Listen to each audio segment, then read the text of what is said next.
평화를 깬 건 요란하게 울리는 119 소방차의 사이렌 소리였습니다. 무슨 일 있다고 신고됐어요? 가스레인지에 불이 붙으면 안 꺼지고 있어요. 신고한 사람이 누구죠? 그러니까 신고를 제가 신고는 이 아파트 17층에 사는 중학생 유나의 이름으로 접수됐습니다. 그 소식을 듣고 놀란 얼굴로 달려온 사람은 유나 엄마입니다. 우리 딸이 전화가 왔대요. 집에 불났냐고 못 들어요. 방금 전 전화를 받고서야 이 상황을 알게 됐다니 유나는 황당하다는 듯 자신의 휴대전화를 내보입니다. 제가 여보세요 이러니까는 막 도시가스인데 이러는 거예요. 그래서 제가 도시가스요 이러니까는 뭐 저희 집 가스레인지에 불이 붙었대요. 뭐 신고했냐면서 막 그러길래 저는 안 했다 했죠. 그럼 누가 신고를 한 걸까? 잠시 후 아무 문제가 없다는 걸 확인한 소방관이 내려옵니다. 그런데 몇 분이 넘는다. 가스 한다고 했다가 불렀다고 했다가 이거 밤에 무슨 왔었거든요. 오늘 아침에 오전에 안 올라왔어요. 지금 또 왔거든요. 경찰에 신고해야겠다. 최근 이 아파트에서만 이런 신고가 10건 이상 접수됐단 겁니다. 대체 이 집엔 무슨 일이 벌어지고 있는 걸까? 하루 112, 하루 119, 또 하루는 또 119, 119, 112 이런 식으로 계속 왔습니다. 유난의 가족은 그간 말로 다 할 수 없을 만큼 많은 일들을 겪었다고 합니다.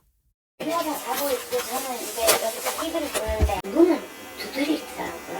그래서 놀라서 보니까 경찰관이 나오는 거예요. 여기 큰 싸움이 나가지고 지금 8시 오셨다. 경찰차 2대가 왔다. 그것은 앞으로 닥칠 일에 대한 일종의 예고편이었습니다. 처음에는 뭐 요리하다가 사람이 뭐 다쳤다. 엄마가 다쳐. 아빠가 다쳤다. 엄마가 저를 막 때린다. 누군가 4개월째 유난의 집을 콕 집어 허위 신고를 하고 있답니다. 신고자는 매번 달랐지만 모두 한 사람의 부탁을 받았다고 했습니다. 항상 자기가 신고를 안 해요.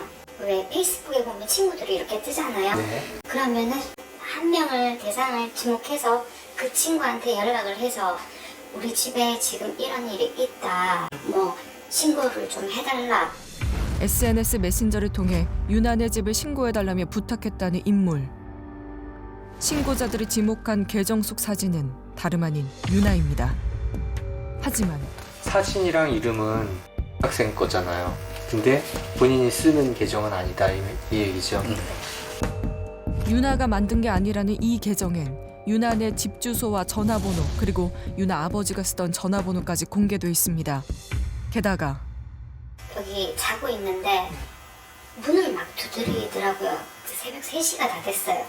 그래서 누구세요? 이러니까 너 오라고 했대요. 불러서 너 이 친구 불렀냐고 그러니까 아니 부른 적이 없대요. 늦은 새벽 유나가 불렀다는 남학생들이 집으로 들이닥친 겁니다. 이상한 건 얘가 이렇게 나와 있는데도 걔가 패매를 했거든요. 그 자리에서. 지금 네, 근데 문자가 왔어요. 그러니까 그 친구가 얘는 휴대폰도 없고 지금 나랑 얘기하고 있는데 지금 문자가 오니까 걔도 놀란 거예요. 유나가 휴대폰엔 손도 대지 않고 그들과 얘기를 나누던 그 시각 또 다른 유나에게서 계속 메시지가 왔다는 겁니다. 저하고 패매를 주고받았거든요. 자, 사칭했나 하고 네. 너무 성적인 말을 많이 해놨거든요. 너무. 바로 욕이 나오네요. 예, 그거 보고 미치는 줄 알았습니다. 예. 범인은 유나 아빠에게도 저급한 욕설과 성적인 말들을 쏟아냈습니다. 출동했다 허탈하게 돌아서야 했던 소방관들을 대놓고 조롱하고 비웃는 글도 SNS에 올렸습니다. 이건 저희 서에서도 알고 있거든요. 페이스북에 글을 올렸던 내용들 중에 구급대원을 무시하는 발언을 올린 부분이 있었는데 그걸 보고는 저희가 진짜 화가 나더라고요. 결국 소방서에서도 따로 고발을 준비하는 상황. 동 700에 동생이 쓰러져서 의식이 없다는데 빨리 갔어요. 요거 집이네요. 네. 처음에 700 네. 갔다가 나중에는 17층 갈 때도 있고 10층 갈 때도 있고 계속 그런 식으로. 유나네와 같은 아파트 같은 동 7층엔 유나와 동갑인 중학교 3학년 지희가 살고 있습니다. 네, 어머님들. 네, 안녕하세요. 저희 SBS에서 왔습니다. 기다렸다는 듯 취재팀의 방문을 반긴 지희네 식구들. 여기도 혹시 경찰이나 119에서 출동해서 신고 받고 왔다. 어떤 식으로 와요? 그러니까 어떤 애가 자살했다. 누가 부스러졌다. 수했다. 누가 방금 가져가는 적이 있다. 애가요 학원을 자전거 타고 할부하던 애가 엘리베이터를 못 타요. 저도 처음에는 안 믿었어요. 정말. 이거는 중학생이 할 수 없는 일이라고 생각을 했거든요. 마침 그 상황을 잘 아는 이들이 와 있다며 안내한 방엔 지희 또래 학생들이 여럿 있었습니다. 저희 둘 다 협박 문자를. 협박 문자를 받은 거예요. 누구 이름으로? 라는 이름으로. 일부러 화를 도두두 시비를 걸더니 직접 찾아오면 만나주겠다며 보낸 주소가 바로 지희네 집이었단 겁니다. 대체 누가 무슨 목적으로 이런 짓을 하는 걸까? 그런데 지인의 가족들의 의심은 한 사람을 향하고 있습니다. 저 같은 경우에는 걔라고 저는 확신을 합니다. 200% 이상을 확신을 해요. 네. 모든 일련의 행위들이 보면 위에서 장난친 거다. 유나를 찾는 학생들이 지희네로 온 건 이번이 처음이 아니라고 했습니다. 저희 집에 얼마 전에 1시쯤 돼 모르는 남자애가 띵동에서 된다 그래서 저희가 저희 하도 많이 오니까 현실이다라고 했어요. 그리고 끊었어요. 워낙 자주 있는 일이기에 또 누가 장난을 쳤나 보다 생각했던 그 순간 좀 있다가 삐삐삐삐 하고 문을 탁 여는 거예요. 비밀번호를 네, 놀고 탁 여는 거예요. 그래서 이 사람이 놀래가지고 뛰어나갈 거 아니에요. 비밀번호를 어떻게 알았어 이제. 그러니까 이 학생이 비밀번호 가르쳐줬어요 라고 하더라고요. 지인의 집 비밀번호까지 알고 있었던 겁니다. 분명 범인은 가까이 있다고 확신한 지인의 가족들은 같은 아파트 17층에 사는 유나를 먼저 떠올렸다고 합니다. 중학교 1학년 때부터 이어져 온 지희와 유나의 악연 때문입니다. 그 애들이 한 6, 7명이었거든요. 같이 괴롭히니까. 그래서 제가 그걸 신고를 했는데 걔는 뭐 자기가 피해받았다. 유나에게 따돌림을 당했다는 지희의 신고로 학교폭력위원회도 열렸습니다. 지희가 학교를 옮기면 악연도 끝날 줄 알았는데 앙심을 품은 유나가 자신을 괴롭히는 것 같다는 얘기입니다. 유나라는 이름의 SNS를 통해 끊임없이 괴롭힘을 당하고 있는 피해자는 바로 위층인 8층에도 있었습니다. 이분들 이런 심한 욕을 하면 저 헷갈려요. 그때부터 막 이 말만 나오면 저는 심장이 떨려요. 이게 이름으로 왔네요. 박군의 어머니는 유나가 아들에게 이러는 이유를 알 것 같다고 합니다. 작년 겨울인가 제가 집에 오고 있는데 애를 불러내가 집 앞에서 다그치더라고요. 우리 애가 자기 딸을 갖다가 이라고 올렸다는 거야. 페이스북이가. 둘 사이에 오해가 생겨 박군이 SNS에 유나 사진을 올린 일이 있었는데 그 후 이런 일이 일어나고 있다는 겁니다. 하여튼 그 사건 이후에 119에도 신고하고 우리 집에서 사람 떨어졌다고. 2주 전에 토요일 저녁인데 에서 사람 떨어져 119가 왔어요.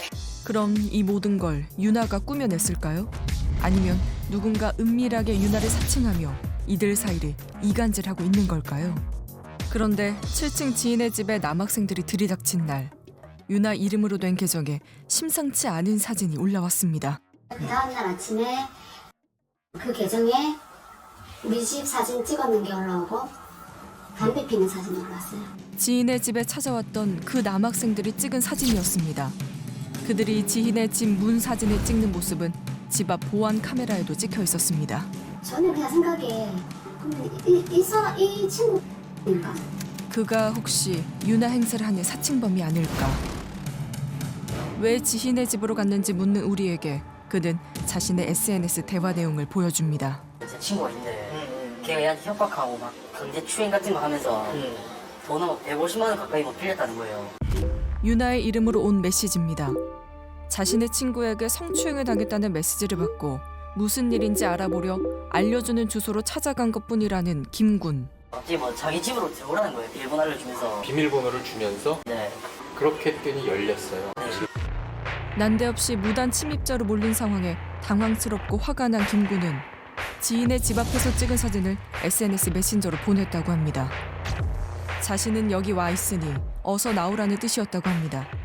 그렇다면 이 SNS를 운영하는 사람이 정말 유나일까? 김 군은 되레 지희가 의심이 된다고 합니다. 자기 집 비밀번호 아는 사람은 자기 가족밖에 모르고 진짜 확인차 그때 그 당시 집이 7층이잖아요. 내 집이 진짜 7층이라 하면은 자기 집 거실이 불이 꺼져 있는지 켜져 있는지 알잖아요. 다 물어보니까 자기 집이 불이 꺼져 있대요. 근데 제가 확인해본 결과 7층이 거기는 불이 꺼져 있었고 그래서 얘가 아 진짜구나 하고 싶어서 다 비밀번호 치고 딱 들어갔는데 그 아버님이 나온 거죠. 불이 꺼져 있는 상황과 도어락 비밀번호까지 알고 있었다는 범인.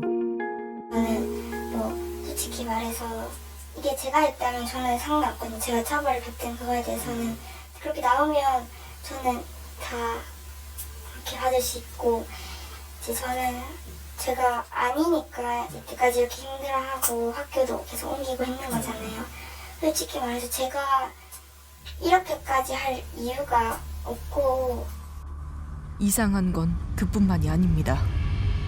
경찰서에 우리 포렌식 간다고 저희가 먼저 냈거든요. 나중에 좀 이따가 낸다 하더라고요. 제 딸 폰을 내고 왔어요. 내고 왔는데 차를 타는데 그 가짜 계정에서요. 나는 폰 안 내지롱. 이 폰 냈지 하면서 제가 놀래가지고요. 이 폰을 들고요. 경찰서에 다시 달려갔어요. 이 사건에 대한 경찰 조사가 시작되면서 두 아이의 휴대전화에 대한 포렌식을 실시하자는 얘기가 나왔는데 그 또한 사칭범이 알고 있었다는 겁니다. 근데 상식적으로 생각했을 때요. 이게는 사칭 계정이지만요. 저희 밖에 모릅니다. 폰 내는 거는 누가 알겠습니까? 모두가 자신은 피해자라 주장하면서 서로를 의심하는 상황. 누군가 사이버상으로 이렇게나 많은 정보를 훔쳐본다는 게 가능한 걸까? 스마트폰마다 다 서비스하는 게 클라우드 서비스라는 거거든요. 흔히 이메일 주소가 패스워드로 클라우드를 개설을 해요. 개설하니까 그 클라우드에 휴대폰에 들어온 뭐 이제 문자나 이런 정보들이 그 안에 가서 자동으로 저장이 되는데 문제는 어떻게 실수를 해서 이메일하고 패스워드를 노출할 수 있는 부분이 발견이 되면 지인들이 그 사람의 휴대폰을 볼 수가 있어요. 하지만 지인의 집 비밀번호를 알아내고 마치 옆에서 지켜보듯 실시간 상황을 알고 있다는 건 클라우드 해킹만으로 설명이 안 됩니다. 휴대폰이 만약에 바이러스에 걸려 있으면 가능해요. 휴대폰의 카메라나 그런 것들이 바이러스에 감염돼 있으면 그 카메라를 통해서 볼 수가 있어요. 해킹 기술이나 이런 것들이 불가능한 건 아니지만 그런 거를 쓸 수 있는 전문가가 이런 사건에 개입했을 리는 별로 없을 것 같고 가까이서 지켜볼 수 있는 사람이 쓸 수 있다는 생각을 해요. 그런데 그날 저녁 지희 엄마로부터 경찰서로 와달라는 연락이 왔습니다. 이게 무슨 어떻게 된 상황이에요? 그러니까 우리 집에서 아까 치킨 먹으라 그래가지고 치킨 이제 먹고 있는데 112에서 이제 저희 딸한테 전화가 와가지고 내가 기가 차면 번호로 이제 문자로 집떡볶이 나 뭐 위험하다 살려달라 뭐 이런 식으로 왔다는 내용인 것 같아요. 또 허위 신고가 들어갔답니다. 그런데 문자로 접수된 이 신고는 지희의 휴대전화 번호로 전송됐습니다.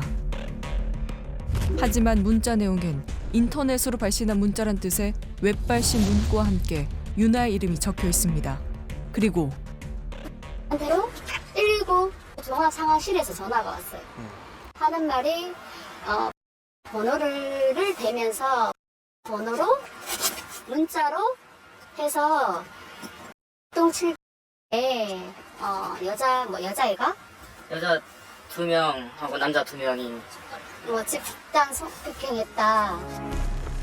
8층에 사는 박군의 번호로도 119에 신고가 접수됐다는 겁니다. 당시 아이들은 모두 지인의 집에 모여 있었습니다. 이게 어떻게 됐냐면 처음에 문자로 들어왔었나 봐요. 네. 사무실에서 한번 카트를 시켰거든요. 근데 또 좀 있다가 전화로 이제 왔거든요. 전화로 왔어요. 네, 전화로 이건 누구 전화번호야 그러면? 그 8층에 800. 네. 119가 출동하지 않자 다시 한번 박군의 번호로 전화가 걸려왔는데 전화를 건 사람은 박군이 아니었습니다. 들어보시면 무슨 내용인지 한 개도 못 알아듣겠거든요.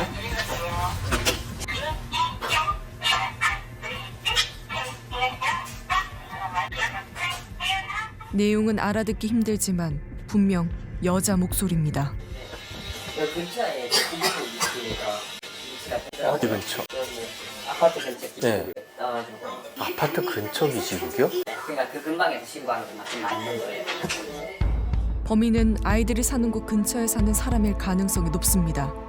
의심을 받는 사람 중 당시 지인의 집에 같이 있지 않았던 사람은 유나뿐입니다. 유나는 지금 뭘 하고 있을까? 친구들을 만나고 들어와 자고 있었다는 유나. 유나 휴대폰에는 별다른 흔적이 없습니다. 딸이 처한 상황이 답답하기만 하다는 유나 엄마는 결국 울음을 터뜨립니다. 정말 나는 이해가 안 가요. 진짜. 왜 그런 거 있잖아요. 내 자식이긴 하지만 그런 건 아니라는 거는 얘가 그런 짓을 하고 있다 안 하고 있다 제일 잘 아는 거는 부모거든요. 모든 집이 피해를 호소하고 있습니다. 지희의 전화번호로 유나의 이름과 함께 전송된 신고 문자. 이거는 웹발신 이거는 웹에서 발송하는 문자는 웹발신 다음에 따로 작성하는 거는 가능은 한데 그 웹발신 대가로 안에 웹발신 바로 옆에 이제 그 문구가 들어갈 수는 없거든요. 누군가 일부러 유나 이름을 적어놓고 발신자 번호를 변경해 문자를 보낸 것으로 보인다는 겁니다. 경찰차가 있다. 이 조악한 장난질은 다음날 아침까지도 멈추지 않았습니다. 자살 신고로 왔어요. 그래서 지금 저희 새벽에는 4번 왔어요. 새벽에 4번이나 문자가 왔어요. 어젯밤에 무서워서 집에도 못 오고 뭐 3시부터 5시 사이에 폭발시킨다 우리 집을 폭발시킨다 해서 그래서 집을 못 오고 밖에 내 돌아다니다가 박군도 지희의 번호로 협박 문자를 받았답니다. 이번에도 유나의 이름이 들어가 있습니다. 하지만 문자가 왔던 그 시각 지희는 경찰서에, 유나는 우리와 함께 집에 있었습니다. 근데 저희 거도 보면은 똑같이 옵니다. 그래요. 예, 저희가 저 집에 걸 저희가 못 봤거든요. 못 봤으니까 모르는데 우리 집에 온 거는 정말 억수로 많이 왔습니다. 예. 그렇죠. 근데 이때까지는 솔직히 얘가 협박하는 걸 저는 오해를 해갖고 그런 식으로 조금 전에 나가는 거 아무튼 나는 좀 오해를 이제 풀게 되는데 솔직히 억수로 감정이 있었어요. 저는. 박군의 엄마가 오해를 풀기 시작했습니다. 그리고 이야기 한번 해보면 좋겠어요. 내가 한번 내려오라 해볼게. 그러면서 예. 드디어 한자리에 모인 엄마들. 우리끼리 서로 원수처럼 이래 있으니까 이 본인이 계속 재밌다고 더 심하게 협박하고 공갈치고 이러는 것 같기도 하고 그래서 막 이래 만나서 그렇고 한 번쯤 이래 이야기해보는 것도 우리 다 서로를 위해서 좋을 것 같아요. 하지만 우리가 뭐 어떻게 이렇게 풀는지 모르겠지만 저희는 아니거든요. 그렇기 때문에 저희는 저희대로 그냥 알아서 해요. 아니요. 근데 엄마도 그렇게 단정 지어서 먼저 얘기하시면 안 되죠. 그러니까 저희는 그냥 저희가 풀에다 알아서 하겠습니다. 저희가 풀에다 알아서 하겠습니다. 유나에 대한 의심을 아직 거둘 수 없다는 지희 엄마. 일단 유나네와 박군 가족이 함께 경찰에 수사를 의뢰하기로 했습니다. 그리고 계속 신고가 들어갔던 지구대도 조치를 취하기로 했습니다. 최근에 이 자꾸 신고가 들어오니까 우리가 범죄 일람표를 만들어가 이게 다 작성해 놓고 그 신고를 우리가 접수를 해가지고 일단 서해 담당 부서에 일단은 다 제출해 놓은 상태고요. 언제까지 숨어서 사람들을 속일 수 있을 거라 생각했을까요? 저한테도 왔어요. 웹발신 드디어 우리한테도 왔네. 범인은 우리에게도 접근을 했습니다. 하지만 꼬리가 길면 잡힌다는 원칙은 이번에도 예외가 아닙니다. 모두를 농락한 범인의 윤곽이 수면 위로 떠오를 날도 얼마 남지 않았습니다.